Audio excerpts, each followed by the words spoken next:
잃어버린 날 찾으신 오 그 사랑, 오 그 사랑. 독생자 예수 자유케 하네. 주의 자녀라 하시네.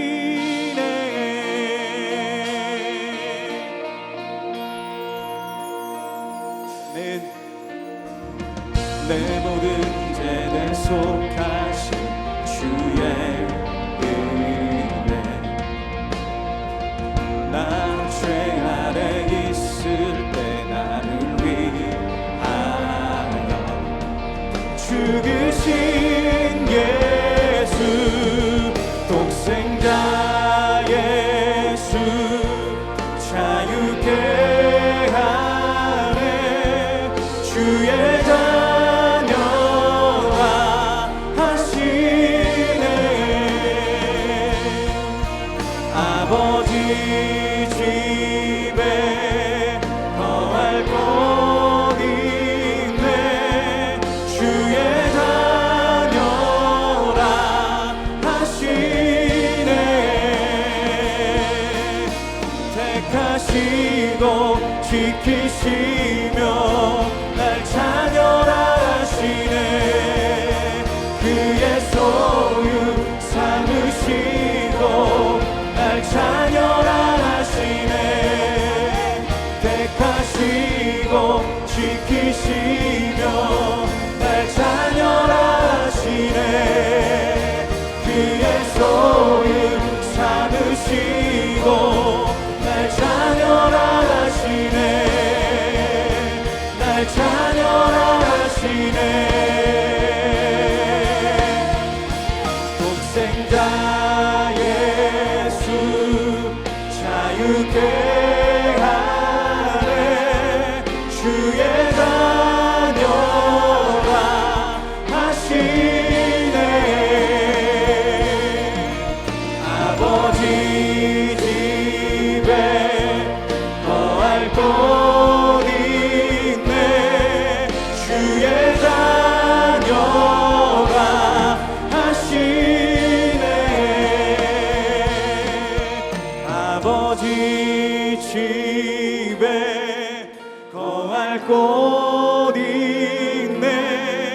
주의 자녀라 하시네.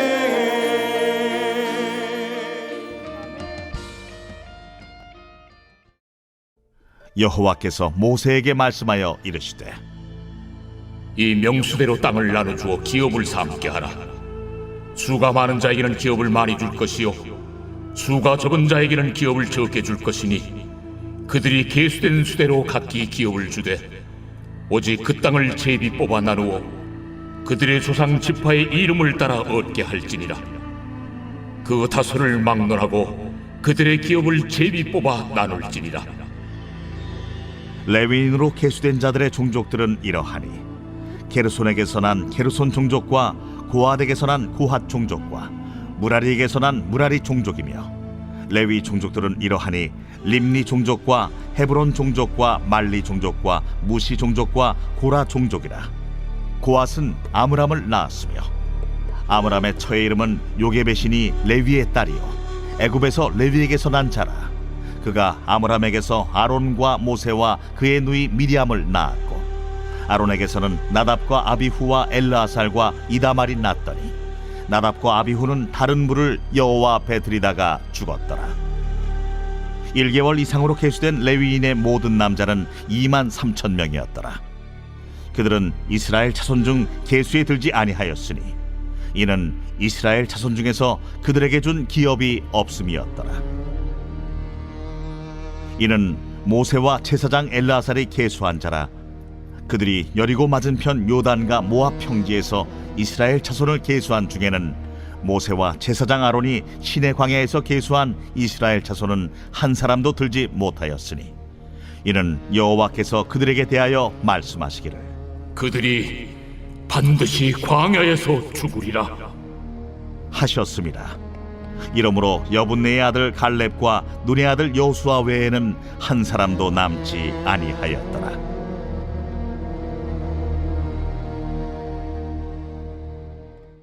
할렐루야. 사랑하는 성도 여러분, 오늘도 우리 주님으로 인해서 참 기쁨과 평안이 가득 넘치는 복되고 거룩한 하루가 되시기를 주님의 이름으로 소망합니다. 오늘은 하나님으로 만족하는 인생, 하나님으로 만족하는 인생이라는 제목으로 함께 하나님의 말씀을 나누도록 하겠습니다. 우리가 민수기를 쭉 살펴보면서 앞부분에 그 12지파의 계수가 다 끝나고 난 후에 이제 12지파에게 땅을 분배하는 문제를 남겨두고 있습니다.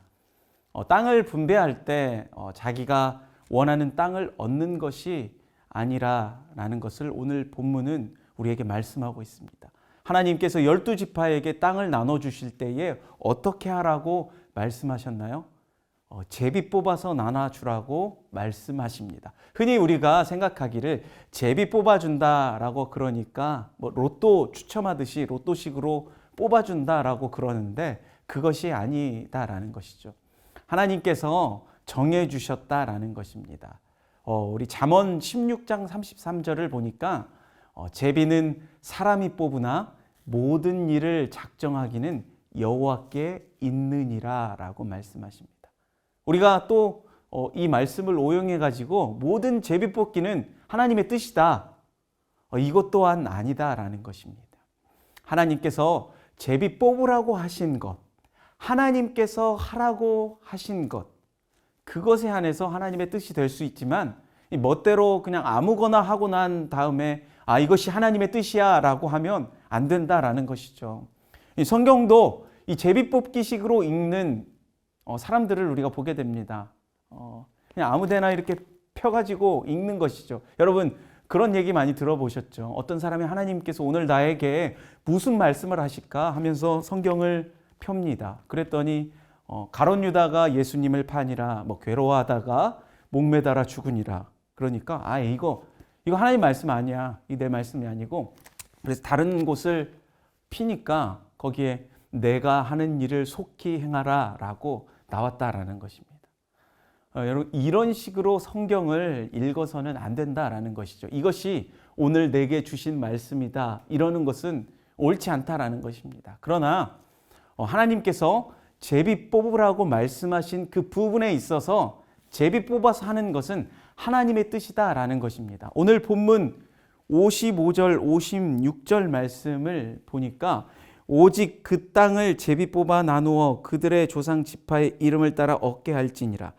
그 다소를 막론하고 그들의 기업을 제비 뽑아 나눌지니라 라고 말씀합니다. 그러므로 이스라엘 백성들은 자기가 산 밑에 살고 싶다고, 어떤 사람은 또 강가 근처에 살고 싶다고 그렇게 사는 게 아니었다라는 것입니다. 내가 원하는 곳에 사는 것이 아니라 하나님께서 지정하신 곳, 정해주신 곳에 가서 사는 것, 그것이 이스라엘 백성들의 삶이었다라는 것입니다.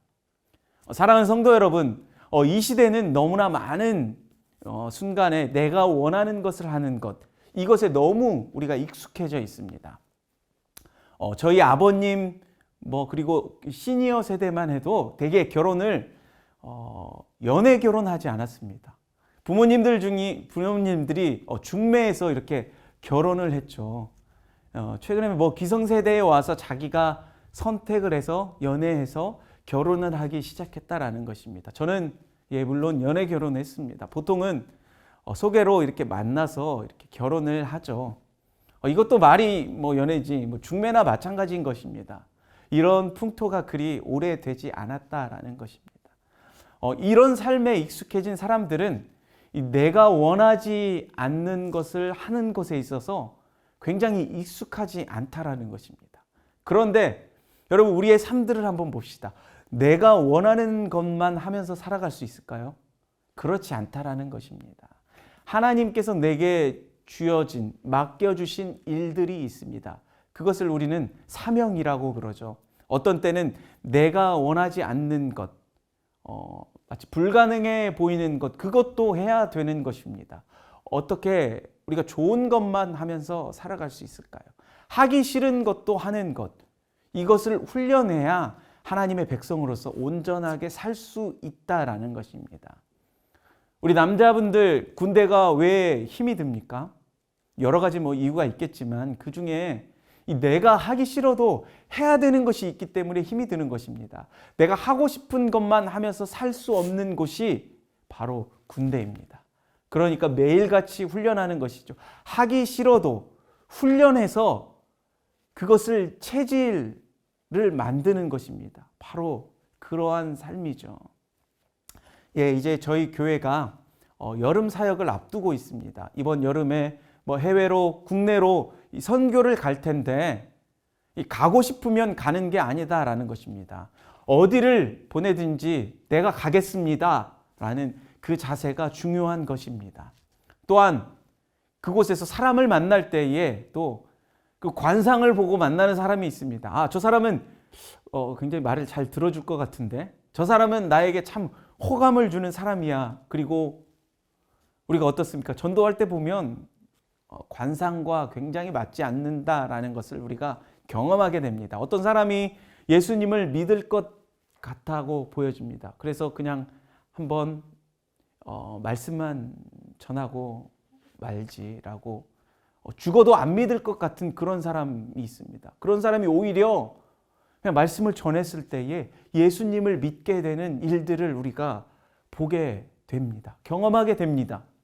여러분, 관상 보고 예수님 전하는 것이 아니다라는 것입니다. 어떤 사람이든지 만나는 사람에게 내가 이 말씀, 이 복음을 전하겠다, 그런 자세가 우리에게 필요하다라는 것입니다. 그러면서 내 선입견이 얼마나 어리석었나 그것을 깨닫게 된 것입니다.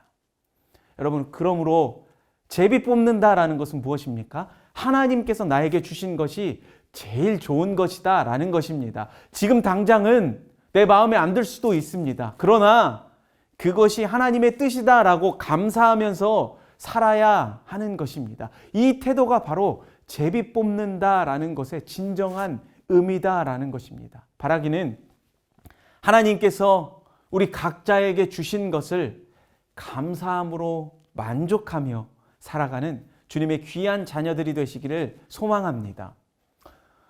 그런데 하나님께서 주신 것을 다 만족하고 살았는데 오늘 본문에 보니까 이스라엘의 12지파 가운데 딱 한 지파, 단 지파만은 만족하면서 살지 못했습니다. 그것이 성경에 나옵니다. 여호수아 19장 47절 말씀을 보니까 그런데 단 자손의 경계는 더욱 확장되었으니 이는 단 자손이 올라가서 레셈과 싸워 그것을 점령하여 칼날로 치고 그것을 차지하여 거기 거주하였습니다. 그들의 조상 단의 이름을 따라서 레셈을 단이라 하였더라. 우리 한반도를 가리켜서 하는 말이 있죠. 백두에서 한라까지라고 이렇게 표현합니다. 여러분, 마찬가지로 이스라엘을 어떻게 표현합니까? 북쪽 단에서부터 브엘세바까지. 이 말씀을 한번 들어봤을 것입니다. 단이라는 지명의 이름이 원래 아까도 읽었듯이 레셈이었습니다. 레셈은 원래 단 지파의 땅이 아닙니다. 그들이 하나님께서 주시지도 않았는데 정복해서 자기 지경을 자기 스스로가 넓힌 것입니다. 그리고 이름도 자기 지파의 이름을 따라서 단이라고 이름을 지은 것입니다. 그러면 이것이 하나님께서 주신 것입니까? 아니죠. 자기가 쟁취해서 얻은 땅입니다. 이것은 이스라엘 백성으로서 온전한 행동이 아니다라는 것입니다. 12지파 가운데 가장 저주받은 지파가 바로 단 지파입니다. 단이라는 이름의 뜻을 한번 살펴보았습니다. 그 뜻의 이름은 억울함을 푸심이라는 뜻입니다. 라헬이 언니 레아가 아이를 잘 낳는 것을 보고 굉장히 화가 나고 열받아서 자기 시종을 야곱에게 주어서 아이를 낳게 만듭니다. 그래서 낳은 아들이 바로 단입니다. 뜻이 무엇입니까? 하나님께서 나의 억울함을 푸셨다라는 의미로 단이라고 지었습니다. 이름 자체가 뭔가 정상적이지 않죠. 단 지파는 이렇게 한이 맺힌 지파입니다. 한 맺힌 것이 아주 오랫동안 남아 있었나 봅니다. 그 이름이 그 사람의 운명인 것 같습니다. 단 지파는 항상 불만을 품고 있었던 것 같습니다. 자기에게 주어진 땅이 충분하지 못했다라는, 만족하지 못했다라는 것입니다. 만족하면서 살아야 하는데, 그래? 내가 힘이 있으니까 그럼 내 힘으로 쟁취하면 되지. 그러면서 결국 내 힘으로 쟁취했다라는 것입니다. 여러분, 우리 가운데도 이런 사람이 있을 수 있습니다. 하나님께서 안 주시면 그럼 내 힘으로 얻으면 되지. 여러분, 내 힘으로 됩니까?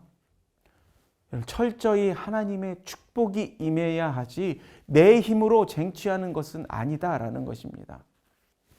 그런데 성경을 보니까 실제로 성공했습니다. 그 땅을 얻었습니다. 레셈이라는 땅을 얻어서 단이라고 만들었습니다. 그래서 이스라엘 최북단까지 그 지경을 넓혔습니다. 여러분, 나중에 성경을 보시면 어떤 일이 벌어집니까? 아수르가 침공했을 때 제일 먼저 무너졌던 성이 바로 단입니다. 그리고 북쪽 이스라엘 그 여로보암이 우상 숭배할 때 이 단이라는 곳이 금송아지 우상 숭배의 본거지가 되어버립니다. 우상의 본질이 무엇입니까? 하나님이 없으면 내가 하겠다, 이것입니다. 결국 단 지파는 나중에 이 계수에서도 사라져버리게 됩니다. 여러분, 우리가 성경을 보면서, 이것을 보면서 우리가 그러면 해야 될 일이 무엇입니까? 하나님 앞에서 하나님께서 주신 것을 만족하며 그것을 기쁘고 감사하게 여기는 그 수용하는 그 자세, 그것이 중요하다라는 것입니다. 우리가 사람들을 만나다 보면 불행해하는 사람들을 많이 만나게 됩니다. 사람이 불행한 이유가 무엇일까요? 불행하다라는 사람마다 그 모습을 보면 참 열심히 살고 땀 흘려서 노력하는 사람들입니다. 그런데 불행하다라고 합니다. 왜 불행할까요? 여러분, 불행의 이유는 딱 한 가지입니다. 자기 힘으로 행복을 만들려고 하니까 불행한 것입니다. 행복은 내 힘으로 나오는 것이 아니다라는 것이죠. 행복은 자신의 힘보다 더 큰 개념입니다. 내가 아무리 행복하려고 발버둥 친다고 해서 잡히는 것이 아니다라는 것이죠. 나보다 더 큰 것입니다. 무엇이든지 나보다 큰 것은 위로부터 부어지는 것이지 내가 붙드는 것이 아니다라는 것이죠. 자기가 행복을 주려고 그러니까 자꾸만 줄 수 없고 자꾸만 더 불행해지는 것입니다. 내가 행복을 만들려고 하니까 더 고통스럽고 더 큰 어려움 가운데 빠지게 된다라는 것입니다. 더 집착하게 되는 그런 악순환이 반복된다라는 것이죠. 여러분, 집착하는 것은 다 빼앗기게 되어 있습니다. 우리의 중점은 잘 사느냐 못 사느냐에 있지 않습니다. 하나님께서 주신 것으로 만족하는 인생, 그것보다 멋진 인생이 없다라는 것입니다. 주신 것, 우리에게 주신 은혜, 주신 사명, 주신 은사에 대해서 귀하게 여기고 날마다 그것에 대해서 감사하면서 사는 그러한 복된 인생이 되시기를 바랍니다. 네, 여기까지 봤을 때 우리가 되게 비우면서 사는 그러한 인생처럼 보입니다. 그러나 우리 예수 믿는 사람은 비우는 것, 내려놓는 것, 그것만 있는 것이 아니라 내게 주신 그것을 정확히 파악하고 그것을 붙들고 끈질기게 매달리는 것이 있어야 된다라는 것입니다. 우리는 자꾸만 생각해보고 이거 안 될 것 같다라고 판단되어지면 쉽게 포기해버립니다. 예를 들어서 요즘 우리 교회가 주차 문제가 굉장히 심각합니다. 주일에 예배 시간이 늦어서 아마 본당에 못 들어갈 거야. 막혀 있을 거야. 그러면서 아예 그냥 온라인으로 드리지 예배에 오지 않고 되돌아가는 그런 경우가 있을 것입니다. 여러분, 늦더라도 오십시오. 예배 드릴 자리가 있을 것입니다. 끈질기게 매달리면 다시 돌아가라고 뭐 쫓아내겠습니까? 여러분, 성경을 보십시오. 모세를 보십시오. 이스라엘 백성들 다 멸절시키겠다 하나님께서 그러니까 그가 하나님 앞에서 어떻게 합니까? 생명을 걸고 기도했던 모습을 우리가 기억합니다. 하나님께서 내 이름을 생명책에서 지우신다 할지라도 하나님 이 백성을 구해 주십시오 라고 끈질기게 기도했던 그 모세, 결국은 어떻습니까? 하나님께서 그 기도를 들어주셨다라는 것입니다. 무슨 일을 하든지 이런 사람이 일을 이루는 것입니다. 우리가 명문대에 나왔다고 또 외국어 실력이 출중하다고 그런다고 되는 것이 아니다라는 것입니다. 가진 것이 많다고 되는 것이 아니다라는 것입니다. 끈질기게 우리에게 맡겨주신 그 사명 붙들고 기도하는 자에게 길이 열리게 된다라는 것입니다. 바라기는 하나님 앞에서 이 자신에게 주신 그 사명을 생명을 걸고 매달릴 수 있는 거룩한 하나님의 자녀들이 되시기를 주님의 이름으로 축복합니다. 사랑하는 성도 여러분, 하나님께서 나에게, 우리 자신에게 주신 것들이 무엇인지 알고 그것만을 잘 누리면서 주님 안에서 만족함을 누릴 줄 아는 믿음의 사람이 되기를 원합니다. 그리고 다른 모든 것은 다 내려놓아도 좋습니다. 하나님께서 주시지 않는 것에 대해서 욕심부리지 않고 내려놓아야 합니다. 수고하고 무거운 짐 다 주님 앞에 내려놓아야 합니다. 그러나 우리에게 맡겨주신 사명, 내게 주신 사명, 내게 주신 능력, 그거 하나만은 생명을 걸고 붙들어서 우리가 주님 앞에 두드릴 때, 기도로 두드릴 때 열리게 되는 그러한 복된 인생으로 살아가는 저와 여러분의 거룩한 삶이 되시기를 주님의 이름으로 축원합니다. 네, 우리 함께 다음에 기도 제목을 읽으면서 함께 기도하며 나아갔으면 좋겠습니다. 먼저 첫 번째, 하나님께서 나에게 주신 것이 가장 좋은 것임을 깨닫고 주님으로 인해서 만족함을 누리는 그러한 인생을 살아가게 하옵소서. 두 번째, 우리에게 주신 하나님의 귀한 사명을 이 생명을 걸고 주님 앞에 매달리며 나아가 하나님께 귀하게 쓰임받는 거룩한 믿음의 사람이 되게 하옵소서. 우리 함께 이 기도 제목으로 기도하며 나아가도록 하겠습니다.